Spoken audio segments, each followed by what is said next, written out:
Most hotels skip the 13th floor. Ever wonder why? At the Crestview Hotel, it's because it doesn't want to be found. Emma hit the elevator button. Late night, long day. She pressed 14. But instead of going up, the elevator shuddered and descended. The display? 13. But there was no 13th floor. The doors slid open. A dark hallway, stale air. Against every instinct, she stepped out. It was identical to her floor, but wrong. Dim lights, peeling wallpaper, the smell, burnt hair. Footsteps echoed behind her. She turned. Nothing. The elevator doors were gone, replaced by a solid wall. Panic set in. She ran. Every door, locked, except one. Room 1313. She pushed it open. Inside, empty, just a mirror. But no reflection. Then her voice. Her voice. "You've always been here." She turned. The door, gone. Just wallpaper. Just the smell. The next morning, the elevator was found.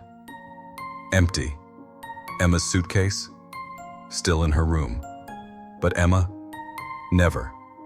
Some say, if you listen late at night, you'll hear the elevator stop on a floor that doesn't exist.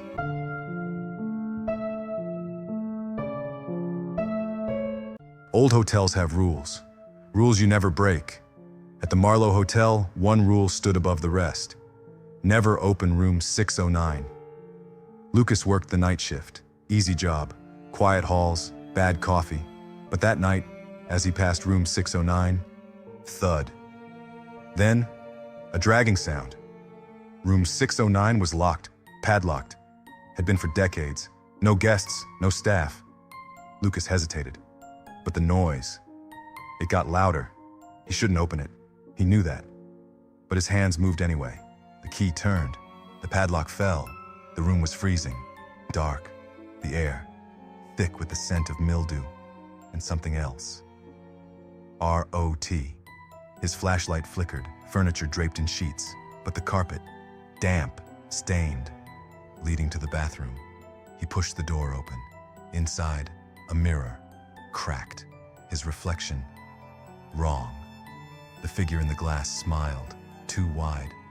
"You shouldn't have opened the door, Lucas." He spun around, empty, silent. He ran, locked the door behind him. But every night as he passed room 609, he heard it. His voice, whispering, "Let me out."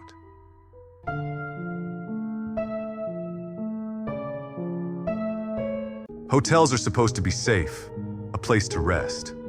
But some rooms, they don't want you to leave. James wasn't superstitious. Room 314 looked perfect, cozy, quiet, just what he needed for the weekend. But from the moment he stepped off the elevator, something felt off. The hallway was too quiet, the air too still. He shook it off. Just travel nerves, right? That night around 2 a.m., he heard it. A faint whisper sliding out of the closet. "James." He shot up, heart pounding. "Who's there?"